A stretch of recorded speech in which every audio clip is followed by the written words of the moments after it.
ಬಹಳ ಚೆನ್ನಾಗಿ ನಾಟಕ ಆಡ್ತಾರಲ್ಲ ಈ ಬಿಜೆಪಿಯವರು.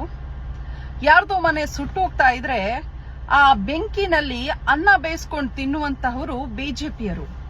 ಯಾಕೆ ಈ ಮಾತನ್ನ ಹೇಳ್ತಾ ಇದ್ದೇನೆ ಅಂತ ಹೇಳಿದ್ರೆ, ಮೊನ್ನೆ ಸುಹಾಸ್ ಶೆಟ್ಟಿ ಹತ್ಯೆ ಆಯ್ತು. ರೌಡಿ ಶೀಟರ್ ಅಂತೀರಾ, ಒಬ್ಬ ಹಿಂದುತ್ವ ಹೋರಾಟಗಾರನನ್ನ ಅಂತ ಬಹಳ ವಿರೋಧಿಸಿದ್ರಿ. ಈ ರೌಡಿ ಶೀಟರ್ ಪಟ್ಟವನ್ನ ಕೊಟ್ಟವ್ರು ಯಾರು? ಕಾಂಗ್ರೆಸ್ನವರೇ. ಇದೇ ಬಸವರಾಜ ಬೊಮ್ಮಾಯಿಯವರ ಅಧಿಕಾರದ ಅವಧಿಯಲ್ಲಿ, ಆರ್ ಅಶೋಕ್ ಅವರ ಕಾಲಾವಧಿಯಲ್ಲಿ ಹಿಂದುತ್ವದ ಹೋರಾಟಗಾರ ಸುಹಾಸ್ ಶೆಟ್ಟಿಗೆ ರೌಡಿ ಶೀಟರ್ ಅಂತ ಕೊಟ್ರು. ಹಾಗಾದ್ರೆ ಕಾಂಗ್ರೆಸ್ ಸರ್ಕಾರದ ಅವಧಿಯಲ್ಲಿ ರೌಡಿ ಶೀಟರ್ ಸುಹಾಸ್ ಶೆಟ್ಟಿಯ ಹತ್ಯೆ ಆದಾಗ ಅವನೊಬ್ಬ ಹಿಂದುತ್ವದ ಹೋರಾಟಗಾರನಾಗಿ ಪರಿವರ್ತಿತನಾದ. ಬಿಜೆಪಿಗರೇ, ನಿಮಗ ಆತ್ಮಸಾಕ್ಷಿ ಅನ್ನೋದಿಲ್ವಾ? ನೀವು ಕೊಟ್ಟಂತಹ ರೌಡಿ ಶೀಟರ್ ಪಟ್ಟವನ್ನೇ ಇಟ್ಕೊಂಡು ಮಾಧ್ಯಮದವರು, ಕಾಂಗ್ರೆಸ್ನವರು ಅವನೊಬ್ಬ ರೌಡಿ ಶೀಟರ್ ಅಂತ ಹೇಳಿದ್ರು. ನಿಮಗೆ ಮರೆಯುವ ಏನಾದ್ರೂ ಕಾಯಿಲೆ ಇದೆಯಾ? ಅಥವಾ ನಿಮ್ಮಲ್ಲೇ ನಿಮ್ಗೆ ಆತ್ಮಸಾಕ್ಷಿ ಅನ್ನೋದಿಲ್ವಾ? ಹಿಂದೂ ವಿರೋಧಿ ಕಾಂಗ್ರೆಸ್ ಸರ್ಕಾರ ಅಂತ ಹೇಳ್ತೀರಲ್ವಾ? ಗೂಂಡಾ ಆಕ್ಟ್ ಅನ್ನ ತಂದವರು ಯಾರು?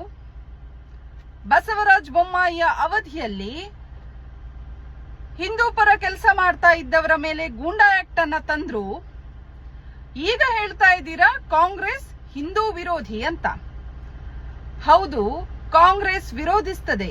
ಯಾರನ್ನ? ಹಿಂದುತ್ವದ ಹೆಸರಿನಲ್ಲಿ ಬಡ ಮಕ್ಕಳನ್ನ ದಾರಿಯಲ್ಲಿ ತಂದು ಕೊಲೆ ಮಾಡಲು ಪ್ರಚೋದಿಸ್ತಾ ಇರುವಂತಹ ಭಾಷಣಗಾರರ ವಿರುದ್ಧ, ಹಿಂದುತ್ವದ ಹೆಸರನ್ನ ಇಟ್ಕೊಂಡು ಬಡ ಅಮಾಯಕ ಮಕ್ಕಳನ್ನ ದಾರಿ ತಪ್ಪಿಸ್ತಾ ಇರುವಂತಹವರ ವಿರುದ್ಧ. ಕಾಂಗ್ರೆಸ್ ಯಾವತ್ತೂ ಹಿಂದೂ ವಿರೋಧಿ ಅಲ್ಲ.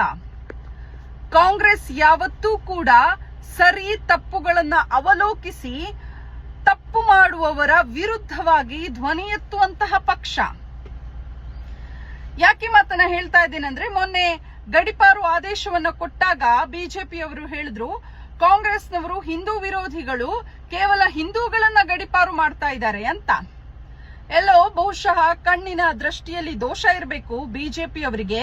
15 ಮಂದಿ ಮುಸಲ್ಮಾನರ ಹೆಸರನ್ನ ಕೊಟ್ಟಿದಾರಲ್ವಾ, ಆ ಲೈನ್ಗಳನ್ನ ನೀವು ಬಿಟ್ಟು ಓದಿದೀರಾ? ಜನರಿಗೆ ಯಾಕ್ರಿ ಮ್ಯಾನುಪ್ಲೇಟ್ ಮಾಡ್ತೀರಾ? ಜನರು ಪ್ರಶ್ನೆಯನ್ನ ಕೇಳ್ತಾರೆ. ಸುಮ್ನೆ ವಾಟ್ಸಪ್ ಯೂನಿವರ್ಸಿಟಿಯಲ್ಲಿ, ಸೋಷಿಯಲ್ ಮೀಡಿಯಾಗಳಲ್ಲಿ ಹಿಂದುತ್ವದ ಶಂಕವನ್ನ ಊದಿ ಇನ್ನೊಂದು ಕೊಲೆ ಆಗುವಂತಹ ಪ್ರಚೋದನೆಗಳನ್ನ ಕೊಡಬೇಡಿ. ಗಡಿಪಾರು ಮಾಡಿರುವುದು ಪ್ರಚೋದನಕಾರಿ ಭಾಷಣಕಾರರನ್ನ.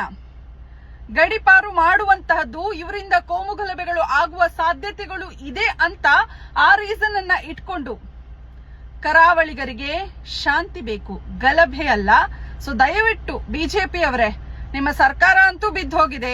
5 ಗ್ಯಾರಂಟಿಗಳ ಮೂಲಕ ಸುಮಧುರವಾದಂತಹ, ಸುಭದ್ರವಾದಂತಹ ಸರ್ಕಾರ ನಡ್ಕೊಂಡು ಹೋಗ್ತಾ ಇದೆ. ಮಂಗಳೂರು ಅನ್ನುವಂತಹದ್ದು ವಿದ್ಯಾವಂತರ, ಬುದ್ಧಿವಂತರ ಜಿಲ್ಲೆ. ಈ ಕರಾವಳಿ ಜಿಲ್ಲೆಯಲ್ಲಿ ಯಕ್ಷಗಾನದಂತಹ, ನಾಗಾರಾಧನೆ, ದೈವಾರಾಧನೆಗಳಂತಹ ಜಾನಪದ ಕಲೆಗಳು ಇರುವಂತಹ ಜಿಲ್ಲೆ. ಈ ಮಣ್ಣಿನ ಸೊಬಗನ್ನ ನಿಮ್ಮ ರಾಜಕೀಯ ಉದ್ದೇಶಕ್ಕೆ ಹಾಳು ಮಾಡಲಿಕ್ಕೆ ಬರಬೇಡಿ. ಸೊ ಪ್ಲೀಸ್, ಇದೊಂದು ನಮ್ಮ ರಿಕ್ವೆಸ್ಟ್.